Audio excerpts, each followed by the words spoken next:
अभी एक मूवी आई थी, आपने देखी थी शैतान? वो लड़की को एक पेड़ा खिलाता है और उसको वश में कर लेता है। Once more. पेड़ा खिलाने की भी जरूरत नहीं है। आप किसी के भी बाल लीजिए और उन बालों को आप शराब में डाल के उसको रख दीजिए, जितने आपके भाव मजबूत होंगे आप देखें कमाल उसका। तो बढ़ते हैं आगे। बंगाल में सबसे ज्यादा तंत्र और सबसे पावरफुल तंत्र भी वहीं का बताया जाता है। सात्विक देवियों की हम पूजा करते हैं, वहाँ पे माँ काली की पूजा। लेकिन माँ काली की, और माँ काली तंत्र की देवी है। दुर्गा की पूजा हमको प्रातः काल में करनी चाहिए, रुद्र और या शिव की पूजा हमको रात्रि में करनी चाहिए। हम दिन में 10 बजे घंटे बजाते हैं, कुछ नहीं मिलने वाला। स्त्री ही सबसे ज्यादा तंत्र का शिकार क्यों होती है? मेरे पास कई वैश्याएं भी आती हैं। शॉर्ट टर्म में अगर हमको परमात्मा अगर लेना अगर है और आपके पास भैरवी है तो निश्चित इससे बढ़िया साधन माध्यम कोई है ही नहीं। और जैसे मारण क्रियाएं होती हैं, ये होती हैं, इनको पलटा जा सकता है ना आराम से? हर एक व्यक्ति की ऊर्जा शक्ति को कंट्रोल करना इतना आसान नहीं है। आज प्रधानमंत्री की कुर्सी पे कौन नहीं बैठना चाहता? कारण उनकी ग्रह दशा, उनका ऑरा इतना मजबूत है कि कोई तंत्र विद्या कार्य नहीं करेगी। कुंडली कितनी प्रभावशाली है एक व्यक्ति की जिंदगी में? एक महिला मेरे पास आई, अपने बच्चे की कुंडली दी। उस समय तुम दोनों जब भोग कर रहे थे तो तेरी इच्छा नहीं थी भोग करने की, तेरे पति ने तेरे साथ जबरदस्ती भोग किया था। बोले ऐसा है या नहीं है? कहती बिल्कुल ऐसा। हमारी कुंडलियां बताती हैं, विश्लेषण करती हैं। तंत्र में संभोग का क्या अर्थ है? एक समय में भोग करते हुए आदमी शून्य में जाता है, लेकिन उस समय वही संभोग से समाधि की है क्या एक्चुअली भैरवी साधना? कोई कहता है 21 दिन चलती है, जो कोई कहता है 3 साढ़े 3 घंटे चलती है। देखा किसने है? मुझे एक भी शख्स बता दे आज तक। ये सिर्फ कल्पना है। वो कल्पना भी क्या है? वो शक्तियां हैं, शक्तियां तरंगे हैं। उन तरंगों को आप एकत्रित करके। आपकी नजरों में बलि प्रथा क्या है? एक बलि दी। बलि देने के बाद हमने कहा कि हमारा रूप यही हो गया। जितनी बुरी आत्माएं हैं जो वहां पे हमारी चारों तरफ होंगी, वो जाके उस बुरी चीज को खाएंगी, अर्थात बुरी चीजें वहां से निकल जाएंगी और व्यक्ति जो है। तो सबसे पहले तो गुरुजी जय माँ कामाख्या। जय माँ कामाख्या। हमने हर तरह के मतलब मैंने वो सुने हैं, जय माता दी, हर हर महादेव, बहुत कम ये सुना है मैंने। मतलब मैंने तो पहली बार ही सुना है जय माँ कामाख्या। बहुत अच्छी बात आप कह रहे हैं कि माँ कामाख्या को आपने पहली बार। हाँ जी। लेकिन जहाँ कामाख्या की बात आती है तो निश्चित मैं आपको बता देना चाहता हूँ कि धरती पर क्या विश्व में भी जितने भी अघोरी तांत्रिक विद्वान पैदा हुए हैं और वो जब अपनी सिद्धियों से हार जाते हैं या निराश हो जाते हैं, हताश हो जाते हैं और उनके किसी भी जो कार्य करते हैं वो फलित नहीं होते, तो वो अंत में माँ कामाख्या की चरणों में आना ही पड़ता है और वहीं से पुनः सिद्धि प्राप्त करके वो व्यक्ति पुनः जागृत हो जाते हैं। और यही माँ कामाख्या है। कामाख्या आप जानते ही हैं कि 3 दिन माँ कामाख्या जो है रजस्वला होती हैं और 3 दिन मंदिर के कपाट बंद कर दिए जाते हैं और जब उन कपाटों को खोला जाता है तो वस्त्र जो उनके ऊपर रखा जाता है वो लाल हो जाता है। वो तो ऐसी अद्भुत माया माँ कामाख्या। वस्त्र का टुकड़ा मेरे पास है। निश्चित बहुत अद्भुत है वो। आप बहुत भाग्यशाली हैं कि आपके पास माँ कामाख्या का वह अंबुवाची वस्त्र है। बिल्कुल बिल्कुल। आप मेरे को बस ये बताइए कि तंत्र का महाविद्यालय बताया जाता है कामाख्या को जी। क्या कितनी पावरफुल है तंत्र में और कैसे काम आती है तंत्र में इनकी शक्ति? देखिए मैं आपको 2 तरीके से बताने की कोशिश करूंगा। उम्मीद है कि आप भी समझ पाएंगे और वैज्ञानिक तरीके से समझाऊं या आपको अध्यात्म के तरीके से? दोनों तरीके से समझते हैं। देखिए अध्यात्म के तरीके से तो निश्चित वहां पर जो शक्तियां हैं वो निश्चित। देखिए जब हम माँ कामाख्या की बात करते हैं तो जैसा कि सृष्टि रूपा है और उसके बिना तो सारे कार्य अधूरे हैं, उत्पत्ति भी नहीं हो पाएगी। और सबसे ज़्यादा पावरफुल एक तरह से हम कहते हैं तो माँ कामाख्या को ही मानते हैं। और वहाँ पर हम देखेंगे अगर तो हमारी चारों तरफ जो है एक अलग सा, एक अजीब सा, एक माहौल सा, एक तरंगे उत्पन्न होती हैं और हमको कई बार हवा में भी जो है चुड़ैलें जो है विचरण करती हुई दिखाई देती है। आभास होता है, देख तो नहीं सकते आप, लेकिन आभास होता है। ऐसी अद्भुत माया माँ कामाख्या को आपको देखने को वहाँ पे मिलेगी। अब अगर हम बात करते हैं इसको वैज्ञानिक दृष्टि से देखने की। हाँ जी। देखिए वैज्ञानिक दृष्टि से अगर देखते हैं तो योनि एक निगेटिव पॉइंट है। स्त्री नहीं, नेगेटिव पॉइंट तो नहीं है बिल्कुल भी। मैं वैज्ञानिकता की दृष्टि से आपको बता रहा हूं। पुरुष और स्त्री। ओके ठीक है। पुरुष और स्त्री। हाँ। पुरुष को हम पॉजिटिव पॉइंट कहते हैं और स्त्री को हम निगेटिव पॉइंट कहते हैं। और पहले उत्पत्ति माँ कामाख्या की हुई, उसके उपरांत उस कामना को पूर्ति करने के लिए शिव यहाँ पर मौजूद हुए। और आपने आज देखा होगा जितने भी शिवालय हैं नीचे योनि है और बीच में जो है शिवलिंग बैठे विराजित है, संभोग की अवस्था में है। देखो आप इसीलिए उसको जागृत और शक्तिशाली का रूप दिया गया है। और तंत्र क्यों ना हो, आप खुद सोचे कि जो सृष्टि की उत्पत्ति कर रही है मां, उसको भी आप अगर शक्तिशाली नहीं कहेंगे तो किसको कहेंगे? हम तो उनके बहुत छोटे बच्चे हैं। हमारी तो मतलब कोई हमारी उत्पत्ति ही निश्चित, हम अपनी मां को कैसे भूल जाएंगे? मैं तो एक बात, गंदी बात कई बार बोल देता हूं कि कोई बाप बेटा अगर बाप की नहीं सुनता तो मैं उसको बोलता हूं कि तू तो इसके से पैदा हुआ है, तेरी क्या औकात है, और तू अपने बाप को ऐसी बात बोल रहा है। बिल्कुल सही कह रहे हो आप ये बात।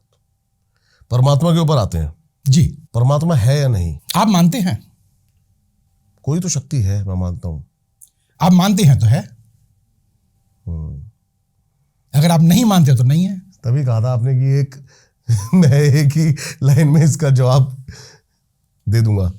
थोड़ा सा डिटेल में बताइए, क्या है परमात्मा, अगर है तो? देखिए, निश्चित मैं एक एग्जाम्पल के थ्रू आपको समझाने की कोशिश करता हूं। ठीक है। अगर कोई व्यक्ति किसी स्त्री का करता है और करने के बाद वो ये कहता है कि नहीं नहीं नहीं नहीं, मैंने ये नहीं किया, ये तो ईश्वर ने करवाया है, ये तो डेस्टिनी में था, ये हमारे भाग्य में था, वो ईश्वर को सौंप रहा है, अपना दोष ईश्वर को सौंप रहा है। और एक व्यक्ति जो कहता नहीं नहीं नहीं नहीं, जज साहब मेरे से गलती हो गई है, निश्चित मैं इसका भुक्तभोगी हूं, आप मुझे दोषी ठहराएं, मुझे सजा दिए, लेकिन मेरे से गलती हो गई है। आप किसे सही मानेंगे? जो कबूल कर रहा है गलती को अपनी, या जो ईश्वर पे सौंप रहा है? जो ईश्वर पे सौंप रहा है, ध्यान रखिएगा, निश्चित वो महाकलाकार है कि अपनी गलतियों को ईश्वर पे सौंप रहा है। और जो खुद कह रहा है कि नहीं मेरे से गलती हुई है, इट मीन्स वो कहीं ना कहीं एक मानता है कि मैं ही भगवान हूं, मैं ही ईश्वर हूं, मैं ही उसका अंश हूं, लेकिन मेरे से गलती हो गई है। अब मेरे दिमाग में 2 क्वेश्चंस आ गए जी। अर्जुन को कर्म करने की बात भी बताई जा रही है, और साथ साथ कृष्ण बता रहे हैं कि अगर पत्ता भी हिलता है तो वो मेरी मर्जी से हिलता है। बिल्कुल। किस बात को सही माने हम? देखिए, कर्म जो है ना, वो निश्चित है हम लोग करते हैं, निश्चित है, लेकिन कुछ ना कुछ डेस्टिनी भी हमारी होती है, प्रारब्ध की डेस्टिनी जो हमको भुगतनी है। उस डेस्टिनी के अंदर हम कितना अच्छा कर सकते हैं, हमारी कुंडलियां होती हैं, निश्चित हमारा प्रारब्ध होती हैं, वो हमारा खाका होता है पिछले जन्म का। आपको मैं क्लियर कर देता हूं कि अगर सूर्य और शनि अगर कुंडली में कहीं पर भी बैठे हों, मैं ज्योतिष शास्त्र की बात लाके अब खड़ी करता हूं, एग्जाम्पल बता। बिल्कुल बिल्कुल। अगर बैठे हों तो जीवन के अंदर या तो पुत्र तरक्की करेगा या पिता तरक्की करेगा, दोनों में से एक तरक्की करते हैं। और कई बार क्या होता है कि जैसे पिता एक्सपायर होते हैं तो पुत्र जो तरक्की कर जाता है। ये डेस्टिनी है हमारी। क्या कैसे काम करती है ये? निश्चित मैंने क्या बोला कि प्रारब्ध है ये। हम जब अगला जन्म लेते हैं तो हम अपने ज़्यादातर परिवारों में ही जन्म लेते हैं कि लेने देने का संबंध होते हैं, और वो हम लेने देने आते हैं। कई बार देखा होगा कि पति पत्नी आपस में लड़ते झगड़ते रहते हैं लेकिन अलग नहीं हो पाते। निश्चित पिछले जन्म में दोनों रिवर्स हुए होते हैं, और इस जन्म में वो यही कार्य उनका रहता है कि लड़ने झगड़ने का, ही अलग हो ही नहीं पाते, बदला लेने आते हैं। और ऐसी स्थिति जब आती है तो कुंडलियों में से निश्चित योग होते हैं। कुंडली कितनी प्रभावशाली है एक व्यक्ति की जिंदगी में? एक एग्जाम्पल से आप इस चीज़ को ख़त्म कर दूंगा। एक महिला मेरे पास आई, अपने बच्चे की कुंडली दी, कहती कि गुरुजी ये कुंडली देखो। मैंने साधारण बातें उसको बताई तो वो संतुष्ट नहीं हुई। कोई बात नहीं, वो उठ के खड़ी हो गई, कहती गुरुजी मज़ा नहीं आया। मैंने कुंडली उसके हाथ से ली, मैंने कहा बैठ जा, तुझे मैं मज़ा देता हूँ। मैंने कहा सुन, अब सच सच बताना, लेकिन एक शर्त है मेरी है। मैंने कहा जिस समय तुम इस बच्चे को जन्म दे रही थी उस समय तुम दोनों जब भोग कर रहे थे तो तेरी इच्छा नहीं थी भोग करने की, तेरे पति ने तेरे साथ जबरदस्ती भोग किया था। बोले ऐसा है या नहीं है? कहती बिल्कुल ऐसा है। मैंने कहा सारी जिंदगी ये बच्चा ही कहता रहेगा कि इस जिंदगी से तो मर जाना अच्छा है, तो सेम पोजीशन तेरी है, तू कहती है नहीं कहती? कहती हाँ। मैंने कहा बस। यहां तक कि हमारी कुंडलियां बताती हैं, विश्लेषण करती हैं, हम तो साधारण से समझ लेते हैं कि कुंडलियां कुछ है ही नहीं। जो जानकार है वही तो बताएगा कि क्या है असलियत। अब जैसे कुंडली है, कुंडली में अगर किसी के भाग्य में तरक्की सक्सेस नहीं है तो वो कितना भी कर्म कर ले, क्या उसको मिलेगी? बहुत अच्छी बात कही मैंने अभी आपको, डेस्टिनी और बोली थी ना कि देखिए जो व्यक्ति पिछले जन्म में कर्म करके आया है, अगर पाप कर्म उसने किए हैं तो निश्चित है, ध्यान रखिएगा, इस बार उसको भोगना जरूर पड़ेगा। उस भोगते हुए कर्म को लेकर के फिर हम अच्छा कितना कर सकते हैं, हम उस कर्म को पिछले जो प्रारब्ध के जो कुकर्म है उसको कितना काट सकते हैं, डिपेंड इस पे करता है। और कई बार हम पीछे जो है बहुत अच्छा भोग के आए होते हैं, बहुत अच्छा भोग, और यहाँ पर मारकाट मचा रहे होते हैं, और लेकिन हम जो है सुख से रह रहे होते हैं। लोग हमको कहते हैं अरे ये तो मारकाट मचा रहा फिर भी सुखी है।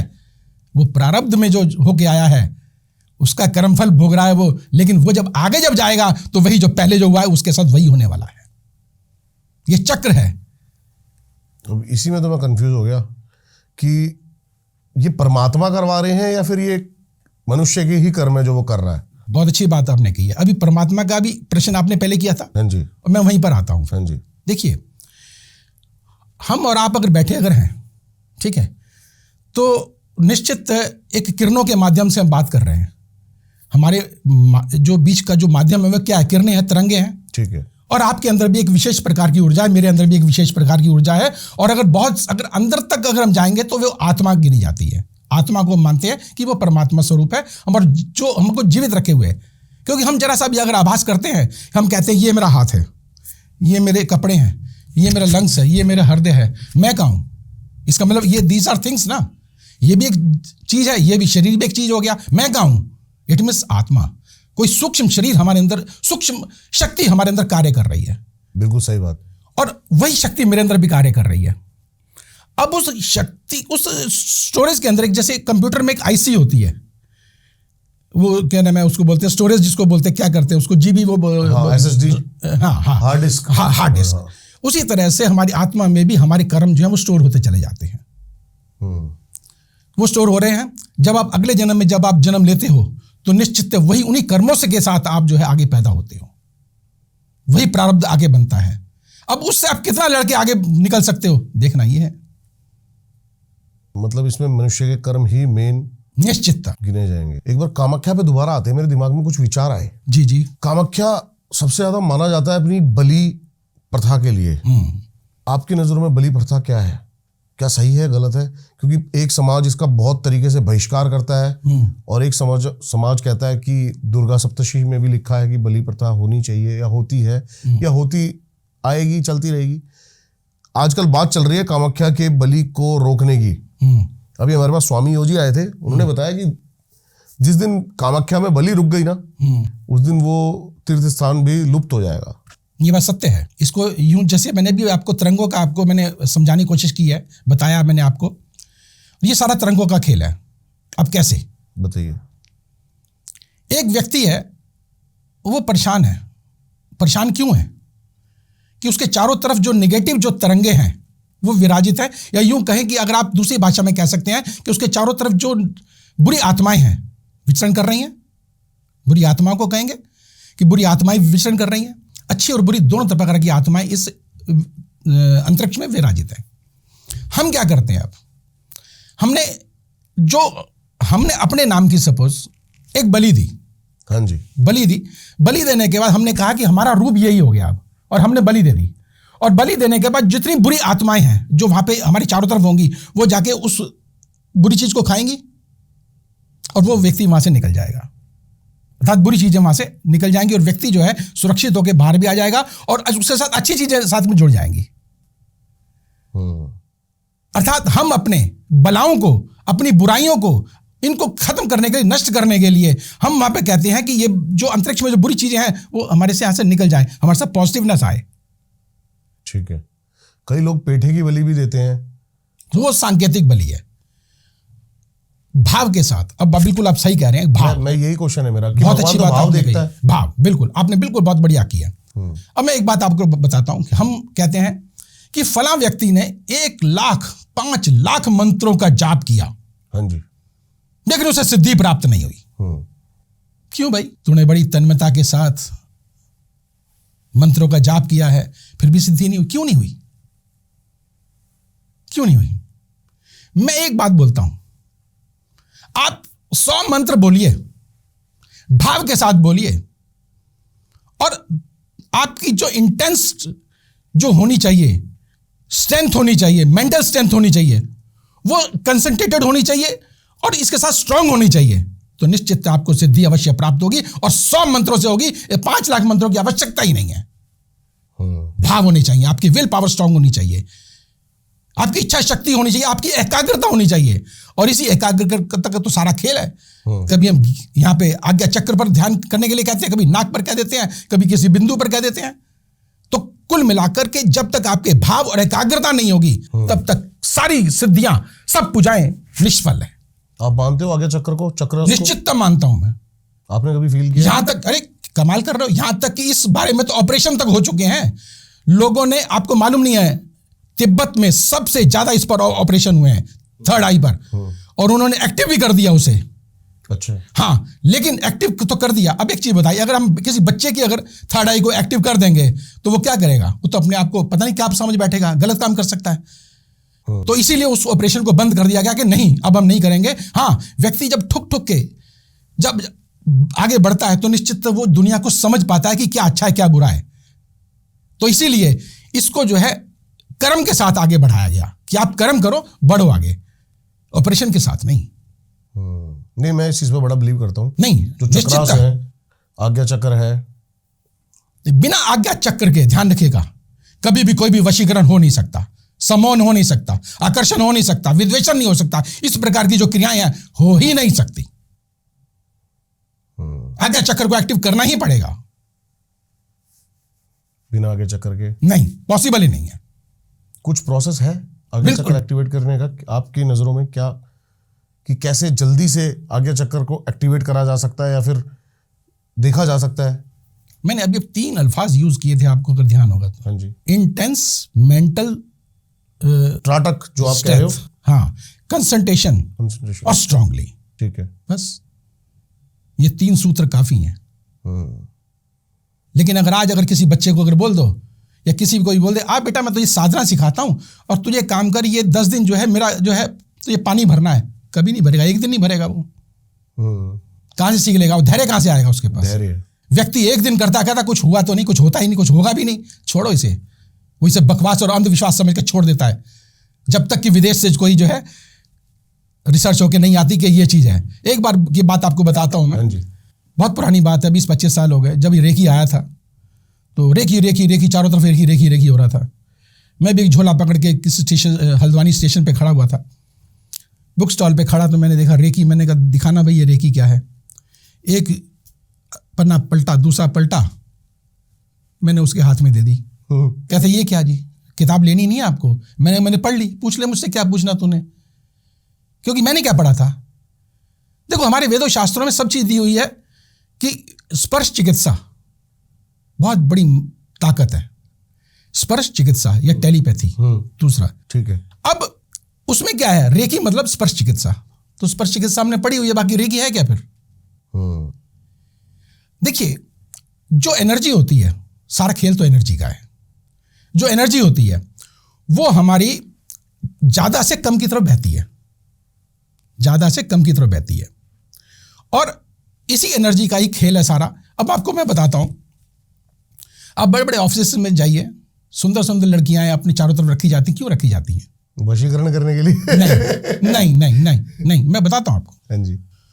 देखिए व्यक्ति निगेटिव और पॉजिटिव, देखिए मैं आपको फिर कहता हूं, करंट तभी पैदा होता है, पॉजिटिव और निगेटिव करंट तभी पैदा होता है। और फिर जब आप रखेंगे तो उसमें से करंट ज्यादा निकलेगा। आप ना भी छुएं ना भी, लेकिन देखने मात्र से ही आपके अंदर एक तरंग पैदा होगी और आप उल्लास, जीवन शक्ति, क्रियाशीलता अधिक आपके अंदर होने लग जाएगी। इसलिए जो आप देखो, आप अगर पीछे जाऊंगा, हमारे तंत्र शास्त्र में भी जाएंगे तो भैरवी जो होती है वो क्या है, सेम यही पोजीशन है। आप मत छुओ, कोई बात नहीं, आपके पास में साधना के बारे में बात कर सकते हैं हम? श्योर, क्यों नहीं। आप किसी बात में ही बात करिए, मुझे कोई दिक्कत नहीं, कहीं से कहीं तक आपत्ति नहीं है। हाँ जी, नहीं इसके बात करते हैं भैरवी साधना। हाँ श्योर। हाँ जी, है क्या एक्चुअली भैरवी साधना? क्योंकि आजकल मैंने कई चीजें सुन ली उसके बारे में। हमारे पास कई तरह के साधक आए, कोई कहता है 21 दिन चलती है, जो मुझे तो इम्पॉसिबल लगती है। कोई कहता है 3-3.5 घंटे चलती है। तो क्या है भैरवी साधना, है क्या, और क्या उसका मतलब, उसके पीछे का क्या चीज है जो वो करनी जरूरी है? देखिए मैं क्लियर आपको बोल देता हूं, जैसा हम अपने मन में विचार लाएंगे, जो सोचेंगे वैसा ही होगा। वैसा ही होगा। आप देखिए, अगर कहते हैं कि ये भैरवी है तो भैरवी है, कहेंगे कि किसी अभिनेत्री है तो वो अब अभिनेत्री है, अगर वो उसको पत्नी का रूप मान लेंगे तो पत्नी है। आप जो रूप आप अपने दिमाग में बिठा लेंगे, कल्पना कर लेंगे और उसकी एकाग्रता के साथ, मैंने अभी क्या बोला, अपनी विल पावर को स्ट्रांग करके एक चित्त हो जाएंगे, तो निश्चित आपको उसके दर्शन होने लग जाएंगे और कहेंगे कि हाँ, मैंने तो ये सिद्ध कर ली। आप उसे भैरवी कह दो, योगिनी कह दो, महामाया कह दो, या किसी और स्त्री का या और किसी देवी देवता का नाम ले दो, गंधर्व लो, यक्ष लो, कुछ भी लो। क्या ये सिर्फ खेल है चेतन मन का? कमाल कर रहे हो आप। देखा किसने है? मुझे एक भी शख्स बता दे आज तक। ये सिर्फ कल्पना है। हां, वो कल्पना भी क्या है? वो शक्तियां हैं, शक्तियां तरंगे हैं। उन तरंगों को आप एकत्रित करके, जैसे आपको एक एग्जांपल देता हूं, तरंगों को एकत्रित कैसे किया जाता है। बचपन में आपने वो लेंस देखा होगा और सूर्य की रोशनी को आपने केंद्रित करके देखा, बहुत मक्खियां जलाई है मैंने उससे। हाँ, सेम वही चीज है। हाँ। आप उन अंतरिक्ष की तरंगों को, ऊर्जा को इकट्ठे करके जब केंद्रित करके लेते हो तो निश्चित उसका प्रभाव तो आपको पड़ेगा, अवश्य पड़ेगा, निश्चित पड़ेगा। सारा खेल तो तरंगों का है। किसने देखा? माइकल लाल ने। सिर्फ कल्पना। आप अगर हरिद्वार में देखेंगे, कितने ही पागलों की तरह लोग घूम रहे हैं, और जब उनका कंसंट्रेशन नहीं है, मैंने क्या बोला कि लाखों अगर मंत्रों का जाप भी कर लेंगे तो भी कुछ नहीं है, जब तक कि एकाग्रता नहीं होगी और गुरु एक अच्छा नहीं मिलेगा जो कि इसको सिखा पाए और वो समझ पाए। ये पूरा विज्ञान है। देखिए, एक बार मैं पुस्तक पढ़ रहा था और श्री कृष्ण जी के ऊपर थी, तो उनकी पुस्तक में था दिया हुआ कि जब तक आप, श्री कृष्ण जी का उल्लेख है कि जब तक आप मुझे वैज्ञानिक रूप से नहीं भजेंगे तब तक मैं तुमको प्राप्त नहीं होऊंगा। एक और छोटा सा एग्जांपल देता हूं कि मेरी दादी मुझसे, जब मैं 8th 9th में था, तो गीता मुझसे बहुत बार उसने जो है बोला कि पढ़ दे। मैंने पढ़ के सुनाता रहा, कम से कम 15-20 बार मैंने पढ़ के सुनाई होगी। 7-8 साल के बाद जब मैं दोबारा एक बार फिर, मेरी दादी मुझसे बोलती, कहती पढ़ के सुना दे। मैंने मुश्किल से 2 या 3 अध्याय पढ़े होंगे, तो मैंने पुस्तक बंद की। मैंने कहा, दादी ऐसा है, मेरी समझ में तो आ गया, तेरी समझ में आए ना आए मुझे पता नहीं है। मैंने उठा के बंद कर दी। अब आप कहेंगे कि क्या समझा आपने? वही पूछने वाला हूं मैं आपसे। उसमें दिया गया है, बताइए आप। अगर चाहे गीता जी को देख लो, चाहे अगर सिखों के गुरु मंत्र जो प्रथम पढ़ी है उसको देख लो, सेम एक ही बात है। एक ओंकार, सतनाम, कर्ता पुरख, निर्भव, निर्वैर, अकाल मूर्ख, अजूनी सौपंग, गुर प्रसाद, नानक है भी सच। नानक कहते हैं कि हे परमात्मा, तू आज भी सच है और कल भी सच रहेगा, और वो आत्मा है, वो अजर अमर है, वो कभी किसी से जलाई से जलेगी नहीं, बार बार आती रहेगी। एक ही बात है, एक ओंकार, पूरा सार है। गुरु नानक देव जी की पहली पौड़ी और गीता का सार एक सेम। क्या अंतर है? परमात्मा एक ही है। परमात्मा एक है। गौतम बुद्ध को देखो आप, गौतम बुद्ध ने पूरा, ये देखो आप, पूरा एशिया एक तरह से पूरा कवर किया। तो एक है, और निकले कहां से? यहीं से ही। उन्होंने क्या कहा? Om Shanti, that's all. शांत होके बैठ जाओ, अपने आप ईश्वर आ जाएगा, अपने आप आ जाएगा। अरे बैठो तो सही। मैं अपने भक्तों को कई बार कह चुका हूं कि कुछ नहीं, सिर्फ 15 मिनट आप एकाग्रचित होकर के बैठ जाओ। किसी भी मंत्र की, किसी भी ध्यान की, किसी की भी आपको जरूरत नहीं है। आप बैठो तो सही। आप 1 महीना बैठ के देखो, अपने आप स्वतः आपके प्रश्नों के उत्तर स्वयं आपको मिलेंगे। कहीं जाने की जरूरत नहीं है। कहां ढूंढ रहे हो? परमात्मा हमारे अंदर बैठा हुआ है। जब आप एक तरफ कहते हो कि कण कण में भगवान है, कण कण में भगवान है, तो इसमें भी भगवान है, मेरे में भी भगवान है, आप में भी भगवान है, तो मैं भगवान क्यों नहीं? जब मैं भगवान का अंश हूं तो मैं भगवान क्यों नहीं? और मैं भगवान कह दूंगा तो अहंकारी हो जाऊंगा कि यार ये क्या कह रहा है, ये तो पागल हो गया लगता है ये बाबा, ये तो। लेकिन हां, जब तक व्यक्ति के अंदर अहम नहीं जागेगा तब तक वो तू को नहीं जान पाएगा, और जब तू को जागेगा तभी अहम खत्म होगा। तो इसीलिए पहले अहम को जानना जरूरी है, पहले मैं को लाना जरूरी है। जो आपने बात कही ना, अभी थोड़े दिन पहले ही हम इस बारे में चर्चा कर रहे थे, और मैंने बोला हम ब्रह्मास्मि। बिल्कुल तो सेम यही कहने को सत्य है। अहंकारी, घमंड आ गया। और मैंने कहा जो आपको एग्जाम्पल दिए हैं और जो आपको सत्यता पे उतारने की कोशिश की है कि परमात्मा को या इन शक्तियों को, तो कोई गलत तो कहा नहीं। बिल्कुल सही बात है। मैं तो कह रहा हूं कि हाँ, कण कण में भगवान है। मैं ये नहीं कह रहा कि नहीं नहीं है, बिल्कुल है। लेकिन आप उसको दिल से माने कि कण कण में भगवान है। आप भी परमात्मा है, मैं भी परमात्मा हूं। रूप क्या है किसका? भगवान का।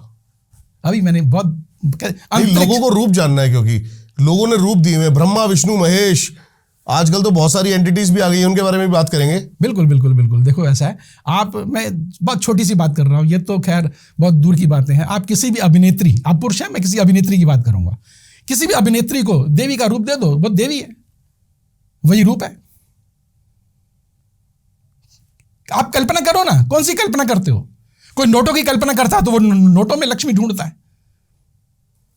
देखो इसमें ना अब काफी डिटेल में अगर हम जाएंगे तो जैसे अलग अलग एक्ट्रेस की अलग अलग चीजें हैं करने की, कि वो एक्टिंग अच्छी करती है, उसकी स्माइल बड़ी अच्छी है, किसी की वो है, तो ऐसी भगवानों को भी बांट दिया ना।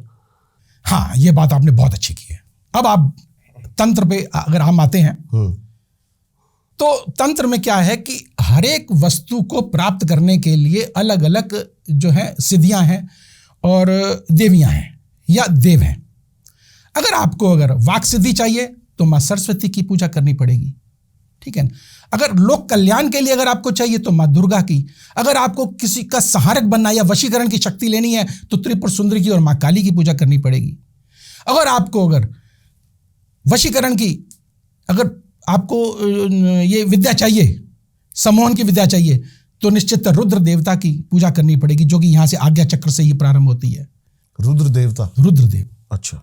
रुद्रदेव के बिना निश्चित कोई सिद्धि प्राप्त कर ही नहीं सकते। उसको हम गणेश सिद्धि भी बोलते हैं, रुद्र शिव सिद्धि भी बोलते हैं, अर्थात एकाग्रता। जैसा कि अगर ईश्वरों का नाम ना भी लें, ईश्वरों का नाम ना भी लें, तो आप पांतजलि योग है, उन्होंने कभी ईश्वर का नाम नहीं लिया, लेकिन पांतजलि योग अपने आप में बहुत बड़ा योग है, बहुत बड़ा योग है वो। एक बहुत पुरानी बात बताता हूं, 98 कुंभ की बात है। मैं आज वो बहुत बड़े तपस्वी हैं, बहुत माने जाने हैं, और देशों विदेशों में उन ऋषि जी का नाम है, और वो अगर मुझे देख रहे होंगे तो निश्चित वो पहचान जाएंगे। एक अमेरिका से एक 20-22 साल का लड़का आया, जो कि उस कुंभ में आया था, और उसने जो है खोज रहा था, वो हमारा भी टकराव, हम भी खोजी थे उस समय, हम भी खोज रहे थे, और खोजते खोजते हम जो है हर एक के पास पहुंचे, जितने भी वहाँ पर उस समय मौजूद थे, ऋषि मुनि तपस्वी अपने आप को कहने वाले विद्वान, सबके पास पहुंचे, सबके इंटरव्यूज जस्ट लाइक के लिए। तो वो लड़का ऐसा था, 22 साल का लड़का, आप खुद सोचिए, आप 22 साल के लड़के की बात बता रहा हूँ, वो अपनी आत्मा को अपने शरीर से बाहर निकाल दिया करता था, और उसके शरीर को जो शव घोषित कर दिया करता था वो। और मुझे कहने में कोई संकोच नहीं हो रहा कि ऐसा कोई भी महात्मा उस समय हमें नहीं मिला जो उससे आगे की विद्या उसको सिखा सके, या इतनी विद्या भी वो जानता हो। कितनी विडंबना। और जब हमने उससे पूछा, उसका नाम था स्कॉट विलियम, लड़के का नाम था, हमने उससे पूछा कि भाई एक चीज बता भाई मेरे, तूने ये कहाँ से सीखा? तो कहते इतनी सी पुस्तक मुश्किल से 40-50 रुपए की जो आती है, वही उसी का प्रैक्टिकल मैंने किया है। और हम इतने बड़े पोते पढ़ने के बाद भी कुछ नहीं, जीरो हो जाते हैं, सिर्फ मतलब बोल सकते हैं, बाकी कुछ नहीं, प्रैक्टिकल के नाम पे जीरो। और वो इतनी सी पुस्तक पढ़ के उसने प्रैक्टिकल करके शो करके दिखा दिया कि आ जाओ जी मेरे मैदान में, और मुझे आगे का बताओ कि कैसे क्या है। सभी महात्मा निरुत्तर थे, निरुत्तर। मैंने अपनी जिंदगी को प्रैक्टिकल जिया, इसलिए बहुत ही मैं एक अहम मतलब विश्वास के साथ ये कह सकता हूं कि प्रैक्टिकल है। और परमात्मा निश्चित तौर से किसी तरंगों के रूप में हर तरफ मौजूद है, हर जगह मौजूद है। मैं उसकी कल्पना हमेशा अपने चारों तरफ करता हूं, और यही परमात्मा है।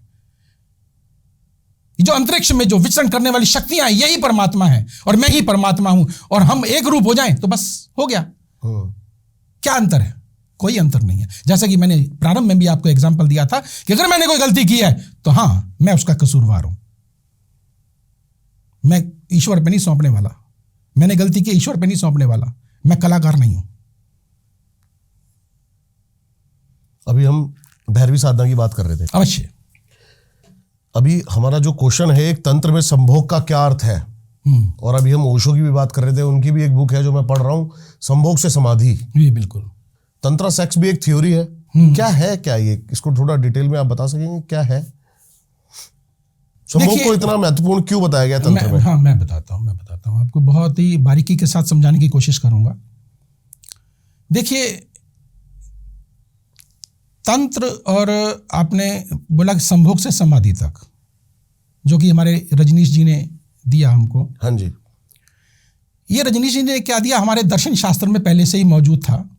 अच्छा। और वाम मार्गी तंत्र साधना में ये बहुत पुराना है, प्रचलित है, बहुत प्राचीन है। और इसके कई एग्जाम्पल्स आपको मैं एग्जाम्पल्स भी लूंगा, बहुत बड़ी लंबी चर्चा हो जाएगी। हाँ जी, हाँ जी। लेकिन मनुष्य जो है प्रतिपल पल पल प्रेरित रहता है, जिज्ञासु रहता है और कुछ ना कुछ ढूंढता रहता है। उसकी आवश्यकताएं भी हैं और वो अपनी आवश्यकताओं की पूर्ति के लिए शीघ्र अतिशीघ्र जो ऐसे फॉर्मूले ढूंढता है कि वो शक्तियां प्राप्त कर सके या अपनी जो भौतिक जो सुविधाएं हैं वो ले सके। तो ऐसे में हम अगर अध्यात्म की ही बात करें, अभी जैसे संभोग से समाधि तक की बात आई, तो अध्यात्म की बात करें तो जैसे हम बौद्ध की बात करते हैं तो उन्होंने कहा कि एक होके बैठ जाओ, आपको परमात्मा मिल जाएंगे। महावीर जी ने भी अपने तरीके से कहा कि आप भी एक होके बैठ जाओ, आपको परमात्मा मिल जाएंगे। श्री कृष्ण जी ने कहा कि नाचो गाओ हंसो खेलो और नदी की धारा के साथ बहते चले जाओ और अपने आप परमात्मा मिल जाएंगे। इसी प्रकार से मीरा ने अपने भक्ति से परमात्मा को प्राप्त करने की कोशिश की। और अब बात आती है कि कुछ ज्ञानियों ने क्या काम किया कि जो हमारी इन शक्तियों को जाना, कि हमारे अंदर की शक्तियों को, आंतरिक शक्तियों को जाना। और जब आंतरिक शक्तियों को जाना तो उन्होंने कहा ये तो बहुत पावरफुल है भाई। और जब आंतरिक शक्तियों को जाना तो उन्होंने कहा कि इन शक्तियों को हम प्रयोग कैसे कर सकते हैं। अब बात आई कि इस शक्तियों को हम अंदर रोक लें। इस शरीर के विज्ञान को जब हमारे ऋषि मुनियों ने समझा कि यही तो ईश्वर है और यही सब कुछ है, कोई बाहर तो कुछ है ही नहीं, बाहर कुछ नहीं है, तो उन्होंने शक्तियों को यहीं रोक करके एकाग्र होने की कोशिश की और बाहर उन्होंने सुंदर वस्तुओं को रखा लेकिन उसका भोग नहीं किया। एक ऐसा भी समाज, जैसे कि आप देखेंगे कि जितने भी वैश्विक समाज वाले हैं वो इसी तरह से, ठीक है। अब हम आगे बढ़ते हैं तो कुछ ने कहा नहीं, अगर भोग के माध्यम से अगर हम इसको अगर प्राप्त करेंगे तो प्राप्त कर सकते हैं। और आपको एक छोटा सा एग्जांपल भी देता हूं। वो इस तरह से कि देखिए, हमारी लालसा या हमारा जो ईश्वर को प्राप्त करने की जो एक तरह से इच्छा, वो इतनी प्रबल होनी चाहिए कि जैसे कि बस जैसे आदमी मर रहा होता ना अंतिम समय पे, कहता कि हे परमात्मा मुझे बचा। अंत समय मतलब एकाग्र आदमी कैसे होगा? इंसान के पास दुनिया भर की उलझने रहती हैं। कोई एकाग्र हो सकता है क्या? नहीं, पॉसिबल नहीं है। उस एकाग्रता को कैसे प्राप्त किया जाए? मैं ये कहता हूं, या संत महात्मा लोग कहते हैं, अरे एकाग्रता को लो, एकाग्रता करो, ऐसे करो, ये मंत्र जाप करो, एकाग्र हो, अरे एकाग्र होगा कैसे? व्यक्ति को बच्चे पालने हैं, 100 तरह की परेशानियां हैं, टेंशन है, कहां से एकाग्र होगा? वो कहां से शून्य में जाएगा? एक समय में भोग करते हुए आदमी शून्य में जाता है, क्लाइमैक्स पे। लेकिन उस समय चरमोत्कर्ष के उपरांत उस चीज को रोकना है, स्खलन नहीं होना। प्रोस्टाग्लैंड को रोककर ऊर्जा ऊपर उठानी है, वही संभोग से समाधि की ओर है। अगर आप स्खलित हो गए, you are zero, literally zero. ये हमारे वाम मार्गी तंत्र में भी ये चीज दी हुई है, जो कि ओशो ने उसको फॉलो किया और उसको जो है उठा करके, उसके लिए भी बहुत गुरुजी ध्यान की बहुत शक्ति चाहिए, बहुत ही पावरफुल शक्ति। अभी मेरा दोस्त है जो ओशो का ही बहुत बड़ा शिष्य है, प्रैक्टिस करता रहता है। मैंने कहा कैसे होगा ये? उसने मेरे को 5 लीटर पानी पिला दिया। इसी स्टूडियो की बात है, रात को बैठे थे हम 11 बजे। 5 लीटर पानी पिलाने के बाद उसने कहा अब जब भी यूरिन पास होगा ना, रोकना है। और समझो कि किस मसल से आप रोक पा रहे हो। यही प्रोसेस है इसका। बिल्कुल सही बात है। आप देखिए, प्रैक्टिस पर है। और दूसरी बात एक और भी है, आपने तो चलो उसको कंट्रोल कर लिया, जो सामने वाला पार्टनर है वो कंट्रोल नहीं कर पाया फिर। अच्छा, ये भी है। अरे यही आप भैरवी की बात कर रहे थे, यही वो भैरवी है, यही वो भैरवी चाहिए उस साधक को। ध्यान रखना इस बात को। ओके, फिर अगर ऊर्जा उठेगी तो बदलाव क्या आएंगे मनुष्य जीवन में? मनुष्य जीवन में देखिए, आप अपने जीवन में क्या चाहते हैं? मैं तो दर्शकों के लिए पूछ रहा हूं ये बात। नहीं, जो आप चाहते हैं मिलेगा आपको। हाँ जी, जो चाहते हैं वो मिलेगा, सबसे बड़ी बात है। देखिए, मैं तो आपको मैं एक छोटे से एग्जांपल भी, ये तो बहुत बड़ी बातें हैं, मैं छोटे से एग्जांपल के साथ, आप सिर्फ 15-20 मिनट प्रतिदिन, सिर्फ 2 महीने आप बैठ जाओ, सिर्फ 2 महीने, त्राटक पे कोई जरूरत नहीं त्राटक करने की, आप बैठ जाओ, सिर्फ बैठ जाओ, जो विचार आ रहे हैं आने दो, जो जा रहे हैं जाने दो, सिर्फ बैठ जाओ, ठीक है। 2 महीने बाद जब आप उठोगे ना, या 2 महीने के बाद जब समय आएगा, आप घर में बैठे हो और आपका मन किया सपोज चाय पीने का, मन किया, आपने कहा नहीं, आपकी बहन, माँ, कोई भी कहे कि अरे भैया बेटा चाय पियोगे, मैं चाय लाती हूं, आपने कहा क्या? आपने मांगा क्या? ऐसा होगा? 100%। ऊर्जा काम करती है क्या? 100%, 100% होगा, 100%। ऐसा हुआ है हमारे साथ। बहुत बार होता है। हाँ जी, बहुत बार होता है। और ये कोई बड़ा साइंस नहीं है, ये ध्यान रखना इस बात, ये तरंगों का साइंस है, हमारे शरीर की ऊर्जा का साइंस है। ये किसी ईश्वर की जरूरत नहीं है। अगर ईश्वर सिर्फ एक माध्यम है। हाँ, अगर किसी ईश्वर पे अगर साधना करते हो, उनको मूर्त को सामने लेके करते हो, तो आपकी साधना जल्दी आगे बढ़ जाती है। ये एक माध्यम है, क्योंकि यहां पे आप अज्ञात में जा रहे हो, आप कोई रास्ता ही नहीं है, अंधकार है, लेकिन यहां सामने ईश्वर दिखाई दे रहा है और आपको लगता है ये तो सामने ईश्वर है, अभी हम ले रहे हैं इसको। उसके साथ भी लेकिन आत्मसात करना पड़ेगा, जैसे मैंने कहा, एक मैं और तू का संबंध खत्म करना पड़ेगा आपको। बड़ी मुश्किल है भैरवी साधना, तो इसके बारे में अगर हम जाएं तो मुझे नहीं लगता कि कुछ ही साधक सक्सेस होते होंगे इसमें। बिल्कुल सही कहा आपने। ज्यादातर इसीलिए कई पाखंडियों ने सिर्फ इसको लेकर के और अपना सिर्फ भोग की एक रास्ता बना लिया, बाकी कुछ नहीं। हकीकत है ये। इसलिए मैं तो ये कहूंगा कि हाँ, देखिए, आज हम सेक्स की बात, जैसे आपने बोला सेक्स, एक चीज मुझे बताओ आप, आज के इस परिवेश में हर एक घर अपने अंदर झांक कर देखे कि क्या हो रहा है। हम पहले विदेशियों को कहते थे कि ये सेक्स फ्री है, क्या भारत ऐसा नहीं है क्या? अंदर जहां झांक के देखो,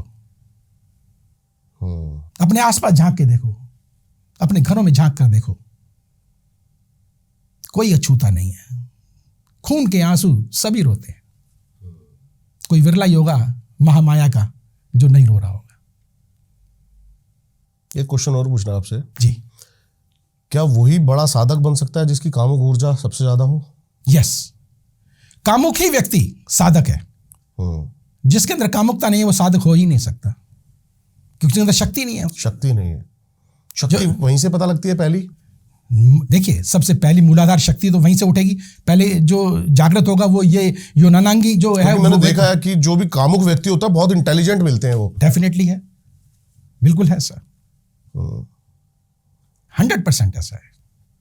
मतलब मैं समझ चुका हूं काफी चीजें, इसका मतलब आप जैसे महानुभवों के साथ वार्तालाप करके ही सब महामाया की कृपा है। अब हम आते हैं अपने दूसरे टॉपिक पे कि आप मानते हो कि भूत होते हैं? मेरा क्वेश्चन वहीं का वहीं रहता है कि अगर आप मानते हैं भूत एक ओंकार, भूत अगर आप मानते हैं तो है, अगर नहीं मानते हो तो नहीं है। और हाँ, निश्चित तक कई ऐसे एग्जाम्पल्स मेरे जीवन में अपने व्यक्तिगत बीते हैं। तरंगों का निश्चित एक ऐसा प्रभाव हमारे ऊपर अवश्य पड़ता है कि मेरे एक गुरु हैं, गुरु अब तो नहीं रहे, क्या समा गए, मोमडन गुरु। आप कहोगे कि मैं हिंदू और वो मोमडन गुरु, बड़े आश्चर्य की बात है ये। और अगर उनकी पूरी मैं सुनाऊंगा तो वो भी पहले हिंदू थे, तिवाड़ी थे वो। अच्छा। लेकिन वो उनके फादर के यहाँ कोई औलाद नहीं हो रही थी, तो एक कोई मोमडन फ़कीर था, तो उन्होंने बोला कि जी आप अगर अपने बच्चा होगा, अगर मुस्लिम बना दोगे तो। उनके यहाँ औलाद हो गई, तो उनको मजबूरी वश उनको जो है मोमडन उसको बनाना पड़ा। तो वो बरेली में एक पीर हैं, वहाँ पर छोड़ गए और उनको वहाँ से वो जिन उनको मिला, उनको जिन उनको दे दिया गया उनको। और वो लंबी लंबी जटाएं, और पहले तो हरकतें उनकी बड़ी अजीब रहती थी क्योंकि शुरुआती दौर था, लेकिन धीरे धीरे जैसे उम्र बढ़ी तो समझ आई, तो धीरे धीरे उन्होंने जिन के ऊपर भी कंट्रोल करना शुरू किया। ठीक है। तो आज भी अगर हल्द्वानी, नैनीताल में एक हल्द्वानी जगह पड़ती है, गली नंबर 1 है, और दीन मोहम्मद जी मियाँ जी करके किसी से भी पूछेंगे तो आपको बताएंगे वो कि वहाँ पर, अब तो नहीं है, हो गए 10 एक साल हो गए उनको समाये हुए। उनको अगर देखेंगे तो वो गली में जो है 13 नंबर गली में अगर खड़े मिलेंगे तो कोई कहेगा नहीं वो तो यहीं थे, अभी तो थोड़ी देर पहले यहीं थे। बहुत से किस्से उनके, बहुत से, व्यक्ति एक, रूप कई उसके। कैसे पॉसिबल है ये? पॉसिबल है, मैं दूर नहीं कहूंगा, माँ माया की कृपा है। देखिए, मैं बहुत छोटा तुच्छ प्राणी हूं, मेरे कई ऐसे भगत हैं जो मुझे ही असल में कई बार यहाँ का और वहाँ पा लेते हैं। मैं तो अपने आप को कुछ नहीं मानता ही नहीं, ये सब महामाया की कृपा है। मैंने बताया ना आपको, मैं तो सिर्फ बस हे माँ कामाख्या मुझे शक्ति दे, अपने चरणों में लगा बस। तो आज भी हल्द्वानी में फेमस है वो। हाँ, और देखिए बहुत ही गहरा ज्ञान है ये। एक हिप्नोटिज्म होता है और एक होता है मेस्मरिज्म होता है। हिप्नोटाइज अर्थात आप बाहर की चीजों को जो है हिप्नोटाइज कर रहे हो, आकर्षित कर रहे हो, अपने मन के अनुकूल बना रहे हो, उसे आकर्षित कर रहे हो। और मेस्मरिज्म ये होता है कि आप अपने को ही हिप्नोटाइज कर रहे हो, अपने को ही हिप्नोटाइज कर रहे हो। और अपने आप को हिप्नोटाइज करने का अर्थ आप ध्यान, और जब आप अपने आप को हिप्नोटाइज करते हो तो आप अपनी ही शक्ल का दूसरा व्यक्ति बाहर खड़ा कर सकते हो। आत्म केंद्रित हो गए ना, वो आत्म केंद्रित शक्ति जो होती है वही बाहर आके खड़ी हो जाएगी और वो पूछेगी आपसे, पूछेगी क्या, उसको जबरदस्ती बाहर निकालना पड़ता है और उसको कहना पड़ता है कि जा अब मुझे बता कि क्या है। और अब ये आपने देखा होगा कई ऋषि मुनि इस प्रकार की तपस्या करके और खुद कहाँ बैठे रहते हैं और कहाँ पे काम करके आ जाते हैं। ये हकीकत है, ये अंधविश्वास नहीं है, ये कोई, ये विज्ञान है ये। और ये तो तंत्र विज्ञान है, तंत्र विज्ञान कहूंगा इसे। सर्दी गर्मी सब पे काबू पाया जा सकता है शरीर से। अरे जब मैं इतनी बात कह रहा हूं तो बाकी क्या है। मैंने एक बात बोली ना कि ये शरीर अपना मत समझो, आत्मा को, आत्मा है वो। सिर्फ ये तो थिंग्स हैं। डेफिनेटली आप जरा महसूस करके देखो, आप, ये मेरे कपड़े हैं, ये मेरी टांगे हैं, मेरा दिल है। जब ये मेरा दिल है तो इसमें ये भी थिंग्स होगी ना। मैं कहूं, मैं साक्षी भाव अपने मन में ला रहा हूं कि मैं गाऊं। इट मीन्स कुछ टाइम के बाद आप फील करोगे कि ये शरीर अलग जा रहा है, मैं अलग जा रहा हूं। देखिए, मैं एक एस्ट्रोलॉजर के साथ साथ एक साधक, और इस तंत्र विज्ञान को बड़ी बारीकी के साथ समझा है मैंने, और वैज्ञानिक तरीके से समझा, इसलिए इतना बारीकी से समझ भी पाया हूं। अब छोटी सी एक एग्जांपल देता हूं। कहते हैं कि गंडे ताबीज जो होते हैं वो हम पर जो है असर करते हैं नहीं करते हैं। कई लोग कैसे प्रश्न करते हैं। हाँ जी, आप क्या मानते हैं इसको, क्या करते हैं नहीं करते ताबीज को? नहीं, मैं इन चीजों को तो नहीं मानता। अभी मैं आपको प्रूफ करके दूंगा और आप मानेंगे। एक चीज बताएं आप, छोटी सी बात बताता हूं आपको मैं, कि ये आज्ञा चक्र है, सारे शरीर को कंट्रोल ये आज्ञा चक्र करता है।